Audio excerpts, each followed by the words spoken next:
Hello hello. ಯಾಕೆ phone ಮಾಡಿಲ್ವಲ್ಲ? ಯಾಕೆ ಏನೈತೆ? ಏನ್ ಫೋನ್ ಮಾಡಕ್ ಹೋಗೋಣಕ್ಕ. ನಂಗೂ ನಂಗೆ ಅಣ್ಣಂಗೂ ಅಂತ ಜಗಳ ಆಯ್ತು, ಹೊಡೆದ್ಬಿಟ್ಟು ಹೋಗೋರೆ. ಯಾಕಂತೆ? ಏನಂತ ಅವನಿಗೆ?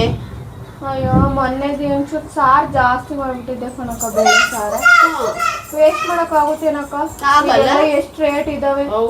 ಅದಕ್ಕೆ ಅದನ್ನೇ 3 ದಿನದಿಂದ ಬಿಸಿ ಮಾಡಿ ಇಕ್ತಾ ಇದ್ನಪ್ಪ. 3 ದಿನ ಸಾರು ಇಕ್ಕಿದ್ಯಾ, ಮನೇಲಿ ಅಡ್ಗೆ ಮಾಡಕ್ ಆಗಲ್ಲ ನಿನಗೆ ಅಂತ ಬೈದ್ಬಿಟ್ಟು ಅದು ಹೊಡೆದ್ಬಿಟ್ಟು.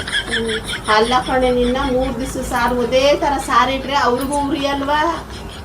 ಅದೇ ಸಾರ್ನೆಯ ಬೇರೆ ತರ ಮೇಕಪ್ ಮಾಡಿ ಬೊಡ್ಸು ತಿಂದ್ಬಿಟ್ಟು ಹೋಗ್ತಾರೆ. ಇವಾಗೇನು ಎಲ್ಲ ರೇಟನ್ನು ಗಗನಕ್ಕೆ ಏರೈತೆ. ದಿನಾನು ಬಿಸಿ ಸಾರು ಮಾಡಕ್ಕಾಗುತ್ತೆ ಅವ್ರಿಗೆ? ನಾವು ತಿನ್ನಲ್ವಾ? ನಾವು ತಿನ್ನಂಗೆ ಅವರು ತಿನ್ಬೇಕು. ಸಾರಿಗೆ ಮೇಕಪ್ ಮಾಡಿರೋ ವಾಸನೆ ಬರೋವೇನಪ್ಪ? ಅದೆಲ್ಲ ವಾಸನೆ ಮೇಕಪ್ ಐಟಮ್ದು. ಮೇಕಪ್ ಐಟಮ್ ನೀನು ಇತ್ಲಾಗೆ ಬುದ್ಧಿವಂತಿನೂ ಅಲ್ಲ, ಇತ್ತ ದಡ್ಡಿನೂ ಅಲ್ಲ. ನಾನು ಹೇಳೋದನ್ನ ಸ್ವಲ್ಪ ಕೇಳ್ಕೊ. ಒಂದಿನ ಸೊಪ್ಪು ಕಟ್ ಮಾಡಕ್ಕೆ ಅದಕ್ಕೆ ಅದೇ ಸಾರಿಗೆ ಸೊಪ್ಪು ಸಾರು ಅಂತ ಹೇಳು. ಇನ್ನೊಂದು ದಿವಸ ಪೊಂಗಲ್ ಥರ ಮಾಡು, ಅನ್ನನೂ ಅದ್ರೊಳಗಡೆ ಹಾಕ್ಬಿಟ್ಟು ಪೊಂಗಲ್ ಅಂತ ಹೇಳು. ಒಂದಿನ ಬಿಸಿಬೇಳೆ ಬಾತ್ ಮಾಡು, ಅದು ಬಿಸಿಬೇಳೆ ಬಾತು ಅಂತ ಹೇಳ್ಬಿಟ್ಟು ಕೊಡು. ಆ ಸಾರು ಖಾಲಿ ಆಗುತ್ತೆ, ನೀನು ಬಯಸ್ಕೊಳೋದು ಕಮ್ಮಿ ಆಗುತ್ತೆ. ನೀನು 3 ದಿವಸ ಸಾರು ಎಲ್ಲ ರೇಟು ಜಾಸ್ತಿ ಆಗೈತೆ ಅಂತ ಮಾತಾಡಕ್ಕೆ ಹೋಗ್ತೀಯ.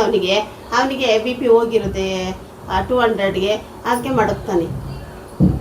ಇನ್ಮೇಲೆ ಕಟ್ಟೆ ಮಾಡ್ಬಿಟ್ಟು ನೋಡಿ, ಹಿಂಗೆ ಐಡಿಯಾ ಕೊಡಕ್ಕೆ ಹೋದ್ರೆ ಹಿಂಗೆ ಮಾಡ್ತಾರಪ್ಪ. ನೀವು ಅಷ್ಟೇ 3 ದಿವಸ ಸಾರು 4 ದಿವಸ ಸಾರು ಅಂತ ಹೇಳಿ ಇಡಕ್ಕೆ ಹೋಗ್ಬೇಡ್ರಿ. ಅದಕ್ಕೂ ಒಂದು ಸ್ವಲ್ಪ ಮೇಕಪ್ ಮಾಡಿರಿ, ಏನೇನಾದರೂ ಮಾಡಿರಿ. ಅದಕ್ಕೆ ಸೊಪ್ಪು ಹಾಕಿ ಒಂದಿನ ಇನ್ನೊಂಚೂರು ತರಕಾರಿ ಹಾಕ್ರಿ, ಒಂಚೂರು ಗರಂ ಮಸಾಲನೋ ಆಯಿತಾ. ಇನ್ನೊಂದು ದಿವಸ ಬೆಳ್ಳುಳ್ಳಿ ಜಜ್ಜಿ ಹಾಕ್ಬಿಟ್ಟು ಒಂಚೂರು ರಸ ಅಂತ ಹೇಳ್ಬಿಟ್ಟು ಆ ತರಕಾರಿ ಎಲ್ಲ ತೆಗೆದ್ಬಿಟ್ಟು ಒಂಚೂರು ರಸ ಅನ್ನ ಅಂತ ಕೊಟ್ರಿ, ಸುಮ್ಮನೆ ತಿಂತಾರೆ. ನಾವು ಮಾಡೋದು ಈ ಥರ ಮಾಡಬೇಕು. ನಾವು ಬುದ್ಧಿವಂತರಾದ್ರೆ ಮಾಡಿದ್ದೇ ಸಾರು ಮಾಡಿಟ್ಟು ಹೋದ್ರೆ ಅವ್ರಿಗೆ ಗುರಿ ಹತ್ತಲ್ವಾ? ನಯಸ್ಸಾಗಿರ್ಬೇಕು, ಅವರು ನಯಸ್ಸಾಗಿ ಬಗ್ಗಿಸ್ಬೇಕು ಗಂಡಸ್ರ. 3 ದಿವಸ ಸಾರು ಅಂತ ಬಿಟ್ಟು ಇಡ್ಲಿ. ನಮ್ಮನೆ ಗಂಡಸೂ ಕೇಳಲ್ಲ, ಆಕೆ ಗಂಡೇ ಕೇಳೋದು. ನನ್ನ ಗಂಡನೂ ಕೇಳ್ತಿರಲಿಲ್ಲ, ನಿಮ್ಮ ಗಂಡನೂ ಕೇಳಲ್ಲ, ಯಾರೂ ಕೇಳಲ್ಲ. 3 ದಿನ ಸಾರು ಅಂತ ಬಿಟ್ಟು ತಟ್ಟೆ ತಳ್ಳಿಬಿಟ್ಟು ಹೋಗ್ತಿರ್ತಾರೆ. ಹೋಟ್ಲ ತಿನ್ಕೊಂತೀನಿ, ನಮ್ಮ ಮನೆಗೆ ನೀನು ತಿನ್ಕೊ ಅಂತಾರೆ.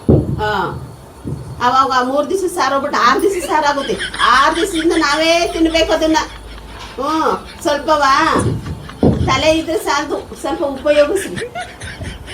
ಹೆಂಗೆ ಮಾಡಿದ್ರೆ ಏನಾಗುತ್ತೆ, ಎಲ್ಲ ಹತೋಟಿಗೆ ತರೋದು ಅಂತವ. ನಾನು ಹೇಳ್ಕೊಟ್ಟಾಗ ಮಾಡಿರಿ, ಜಗಳನೇ ಬರೋಲ್ಲ ಮನೇಲಿ. ಸಾರಿನ ವಿಷಯಕ್ಕೆ ಜಗಳನೇ ಬರೋಲ್ಲ.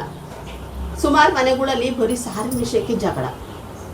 ನಿನಗೇನು ಸಾರು ಮಾಡೋಕ್ಕೆ ಬರಲ್ಲ, ನಾವು ಮೊನ್ನೆ ದಿವಸ ಇದೇ ಸಾರು ಮಾಡಿದ್ದೆ, ಇವತ್ತು ಇದೇ ಸಾರು ಮಾಡಿದ್ಯಾ, ಆವತ್ತು ಇದೇ ಸಾರು ಮಾಡಿದ್ಯಾ ಅಂತ ಕೇಳ್ತಾರೆ. ಅದಕ್ಕೆ ಒಂಚೂರು ಏನೇನಾರು ಮಾಡಿಬಿಟ್ಟು ನಂತರ ಮಾಡಿ ಸ್ವಲ್ಪ ಬುದ್ಧಿ ಉಪಯೋಗಿಸ್ಕೊಳ್ರಿ. ಅದೇ ಸಾರು ಇರೋದು ಅನ್ನೋದ್ರ ಬಯಸ್ಕೊಂಡು ಒಲೆ ತಿನ್ನೋದು ಯಾಕೆ? ನನ್ನ ಫ್ರೆಂಡಿಗೆ ಒಲೆ ಕೂತಾಳೆ, ಈಗ ಹೋಗ್ಬೇಕು ನಾನು ಸಮಾಧಾನ ಮಾಡೋಕ್ಕೀಗ.